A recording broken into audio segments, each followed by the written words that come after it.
সুন্দরবনের কোন কোন জায়গাতে কি কি দেখা যায়, সুন্দরবনের আসল সৌন্দর্য উপভোগ করতে হলে কোন কোন জায়গাগুলোতে ভ্রমণ করা উচিত, ভ্রমণের জন্য কোন কোন উপায়ে কত টাকা খরচ হবে, সুন্দরবন ভ্রমণের বিস্তারিত গাইডলাইন থাকবে এই ভিডিওতে। যদি আপনি সুন্দরবনের আসল সৌন্দর্য উপভোগ করতে চান তাহলে এই ভিডিওটি শেয়ার কিংবা সেভ করে রাখতে পারেন, পরবর্তীতে কাজে লাগতে পারে। সুন্দরবন ঘুরে দেখা যায় গহীন জঙ্গল, সমুদ্র সৈকত, বিভিন্ন প্রজাতির প্রাণী, বাংলাদেশের সবথেকে বড় শুটকি পল্লী সহ জানা অজানা সৃষ্টিকর্তার বিভিন্ন নিদর্শন, এবং এই নিদর্শন দেখতে হলে সুন্দরবনে বিভিন্ন উপায়ে ভ্রমণ করা যায়। বাংলাদেশের সুন্দরবন 6000 বর্গ কিলোমিটার আয়তনের থেকেও বেশি জায়গা জুড়ে অবস্থিত, তাই অনেকেই ট্রলার কিংবা নৌকা নিয়ে সুন্দরবনের বিভিন্ন জায়গাতে প্রবেশ করে। তবে এই ভিডিওতে আমরা দেখাবো সুন্দরবন ভ্রমণের বিলাসবহুল শিপ এবং কত টাকা খরচ হবে এবং পর্যটকরা কি কি ঘুরে দেখতে পারবে সবকিছু। এর মধ্যেই আপনারা ঘুরতে পারবেন সুন্দরবনের অন্যতম টুরিস্ট স্পট করমজল, এবং এখানে রয়েছে কুমির প্রজনন কেন্দ্র, হরিণ প্রজনন কেন্দ্র। তাই এখানে আপনারা হরিণ, কুমির, বানর সহ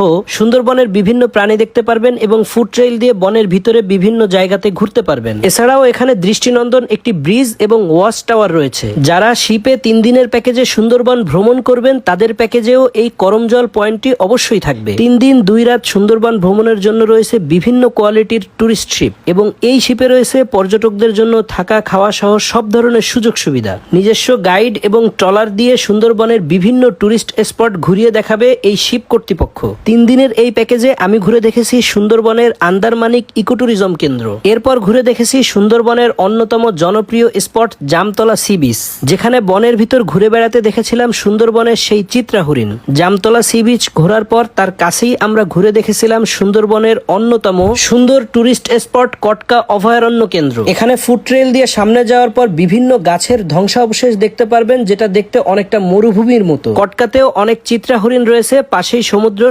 সৈকতে সাদা ঝিনুকের দেখা মিলে। আরো একটি জনপ্রিয় টুরিস্ট স্পট কচিখালী, যেখানে ক্যানেল ক্রুজিং করলে অনেক চিত্রা হরিণের দেখা মিলে, এবং এটাকে বাঘের আবাসস্থলও বলা হয়, কারণ এখানে প্রায়ই সুন্দরবনের সেই বিখ্যাত রয়্যাল বেঙ্গল টাইগার দেখা যায়। কারণ এখানে ঝাঁকে ঝাঁকে হরিণ ঘুরে বেড়ায়, খুব কাছে থেকেই আমরা অনেক হরিণ দেখেছি। সুন্দরবনের গভীর অরণ্যে বিভিন্ন জায়গাতেই এই চিত্রা হরিণের দেখা মিলে। আর এই কচিখালীর কাছেই রয়েছে আরো একটি টুরিস্ট স্পট ডিমের চর। সুন্দরবনের হিরন পয়েন্টের নাম হয়তো আপনারা অনেকেই শুনেছেন, যেখানে ফরেস্ট অফিস সহ আরো অনেক সরকারি অধিদপ্তর রয়েছে। এটাকে নীলকমল অভয়ারণ্য কেন্দ্রও বলা হয়। এর সামনেই রয়েছে সুন্দর একটি টুরিস্ট স্পট, যেটাকে কেওড়াশুটি বলা হয়। এই জায়গাটিও বেশ সুন্দর। এরপর আমরা ঘুরে দেখেছি বাংলাদেশের সবথেকে বড় শুটকি পল্লী, যেটা সুন্দরবনের দুবলার চরে অবস্থিত। এখানে শুটকি পল্লী আপনারা ঘুরে দেখতে পারবেন, চাইলে শুটকি কিনতেও পারবেন। 3 দিন 2 রাত সুন্দরবন ভ্রমণের প্যাকেজে আপনারা সুন্দরবনের এমন সুন্দর সুন্দর 5 থেকে 6টি জায়গা ঘুরে দেখতে পারবেন। এছাড়াও বিলাসবহুল শিপে 5 বেলা